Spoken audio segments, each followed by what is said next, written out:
Yo, hey, what's up, everyone? Coach here back with another exciting episode of the Tandem Talk Show. This is episode 43. I am so glad you're here with me today.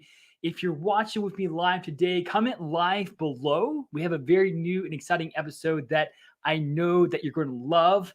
And right now, we're actually streaming this episode right into our private Facebook community, our Tandem Tone Up community. And if you're watching this right now, and if you're not yet a member of our Tandem Tone Up community, go ahead and go to tandemnutrition.com/Facebook to get instant access to our Facebook group where we have all our free trainings and live fat loss resources. Everyone, I am super excited about this episode today. It's one that I've been wanting to talk about for quite some time, and I know that you're going to love it.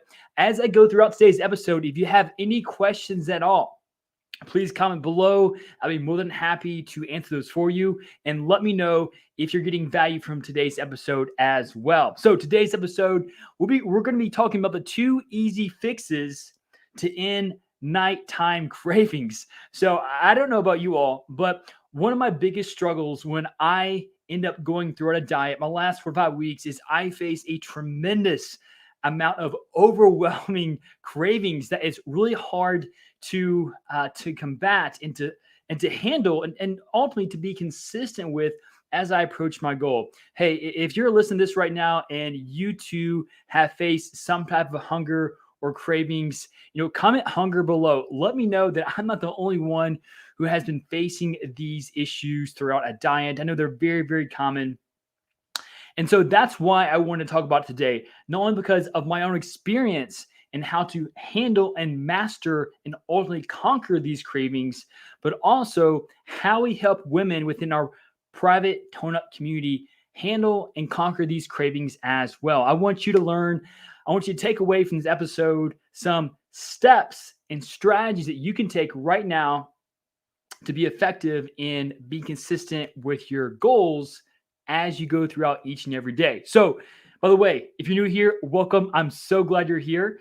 This is a talk show that is specifically for women who are wanting to lose fat, tone up, and transform their lives. So, my goal as a dietitian has always been to educate and to help empower women with knowledge and motivation to learn how to lose fat in a healthy and sustainable way. And that is exactly why we created this podcast and why we're on this show right now going over this brand new episode. So without further ado, let's hop into the first easy fix that you can do to help you cut and end your nighttime cravings.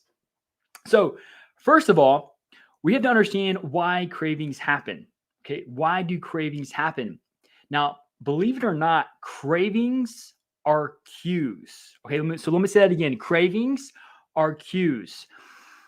So one of the most common times that we'll face cravings throughout a diet is, number one, if we're being too restrictive with our diet. Being restrictive is not good, okay? It's not sustainable, it's not healthy, it's not enjoyable, and it's really tough to be consistent. One of the most common cravings I hear from women, especially those who come with us with questions, is the fact that there's always some type of craving for something sweet or maybe even something salty. And it's very important to listen to what you're craving. Your body will tell you what it needs if you kind of just sit and understand, hey, this is why I'm craving and this is why. So for example, if you're craving something really, really sweet or sugary, that could mean that you're cutting your carbohydrates too low. Hey, I'm not sure if you knew this, but believe it or not, your brain uses 120 grams of carbohydrates each day just to function. Let me repeat that. Your brain each day uses 120 grams of carbohydrates just to function. This is a big reason why I'm not a big fan of low carb diets, because once you get to a certain threshold, let's say up to around 120, 110, even 100 grams, and your body doesn't have the available glucose it needs to supply energy to the brain, guess where it gets that energy from? You got it. It gets it from muscle. We do not want to use muscle for energy throughout a diet. that means that when we lose muscle, we lose the strength and the power of our metabolisms. And that's why plateaus hit throughout a fat loss journey. So, number one of the best ways to end nighttime cravings is to be aware of what you're restricting your diet and address that in a positive way. If you find yourself cutting carbs out too much or cutting out fat, make some positive steps to achieve more of a healthy balance. In fact, one of the things that I see mostly, and from my own experience of dieting, is I would cut out carbs.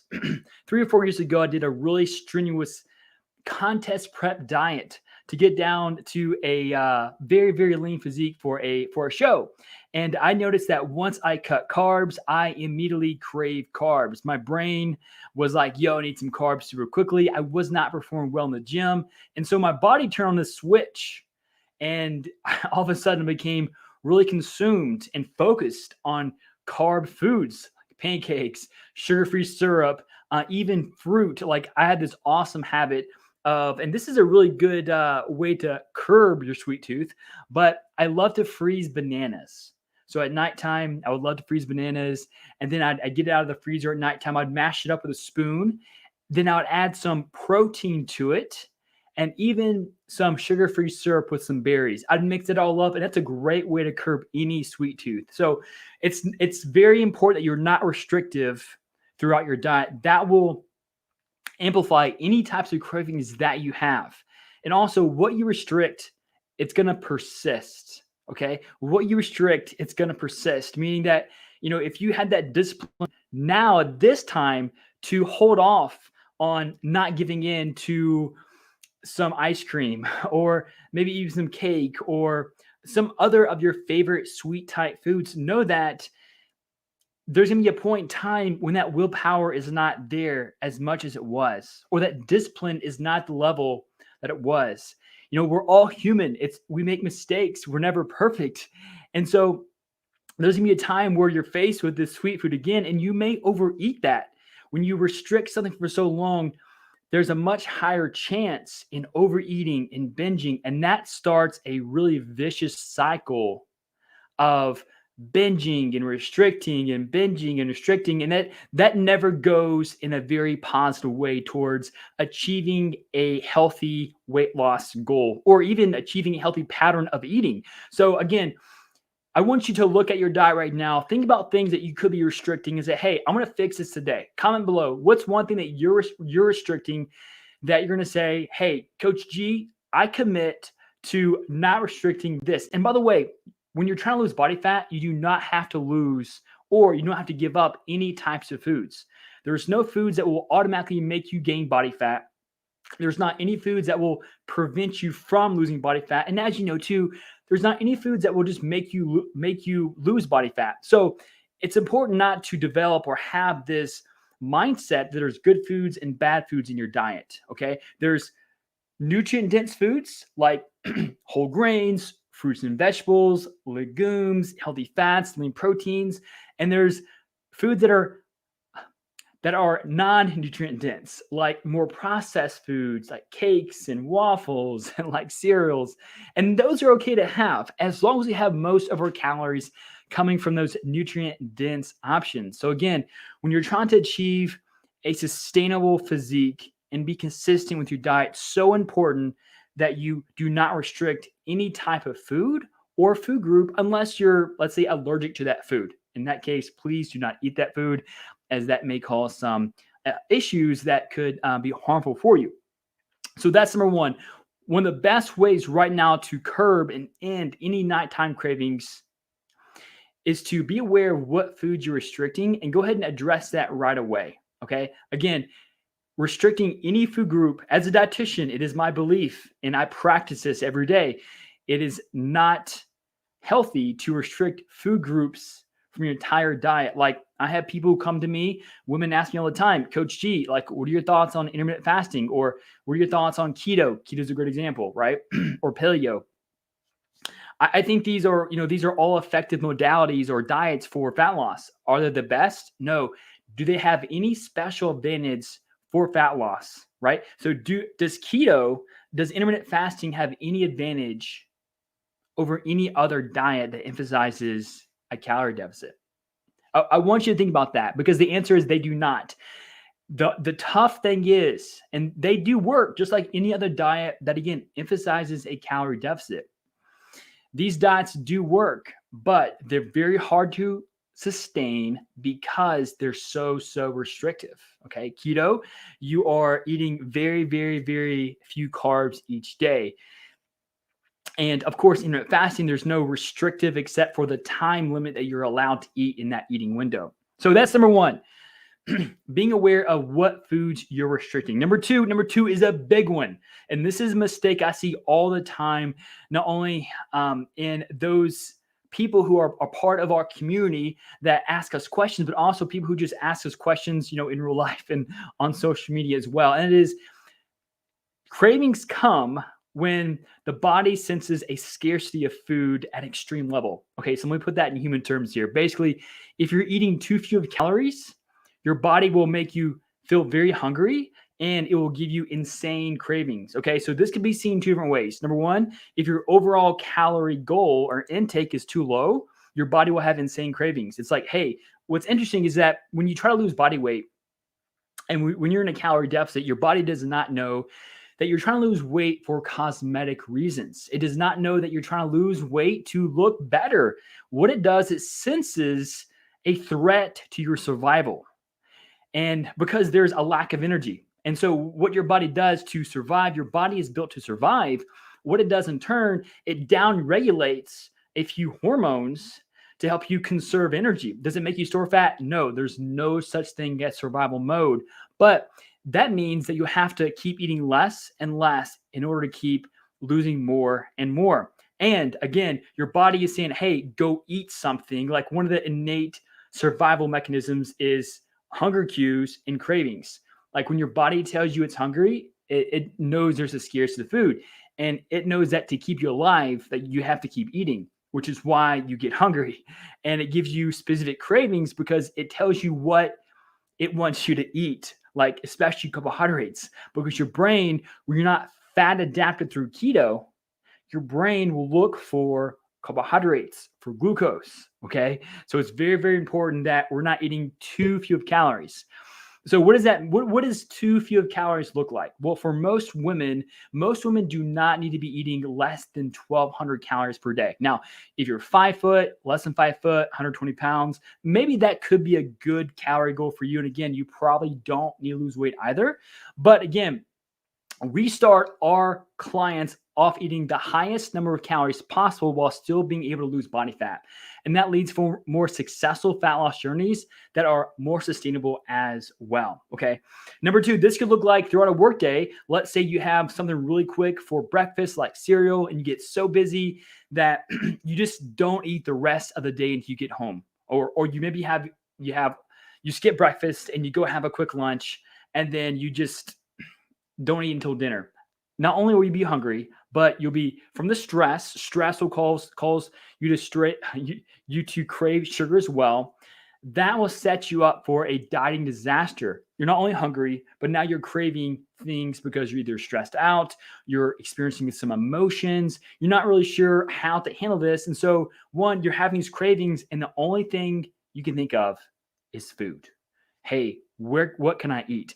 And so it's very important to be consistent with your meals throughout the day. Do you have to have a meal every 2 hours? No. Do you have to have a meal every 3 hours? Absolutely not. Here's what science says. And by the way, as a dietitian, we are a science-based company. We go into research, we find out what works, what doesn't, what's effective, what's not, and we come here to give you this information. So please, if you don't want to take our advice, that's okay. But listen in a way that you can understand and maybe apply if it fits your lifestyle. So what's best? It's best, according to science, to have between 4 and 6 meals a day, spread out no more than 3 to 5 hours at a time. And the reason why it's recommended to have a meal, especially a meal with protein, every 3 to 5 hours is because that's typically the amount of time it takes for that meal to digest. And so what happens after that meal digests? Let's say 7 hours pass. Well, are you going to be like gaining body fat? No. Will you go in starvation mode? No. Will you start automatically losing muscle mass? No. But there is a greater chance of you using amino acids for energy, especially as that duration increases over time. So it's very important that we have a consistent meal pattern throughout the day, not only to control our hunger, but also to control our cravings as well. And so that's the two easy fixes that I want to give you today to help end nighttime hunger. Number one, do not restrict your favorite foods. Don't restrict any food or food groups unless maybe your doctor told you to, and you've been told perhaps you're allergic to something. That would be a great time to not eat those foods.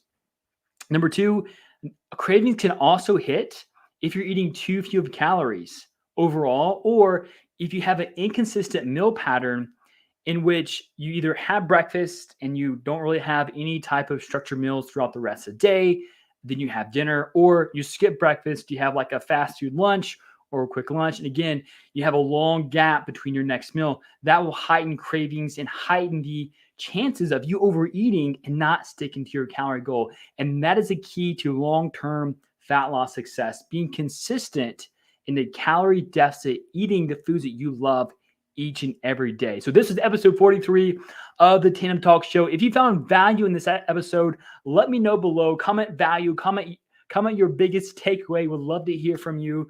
And by the way, if you'd like to learn more about our Tone Up coaching programs, comment Tone Up below. I'll reach out to you to see if it's a good fit for you and the goals you have.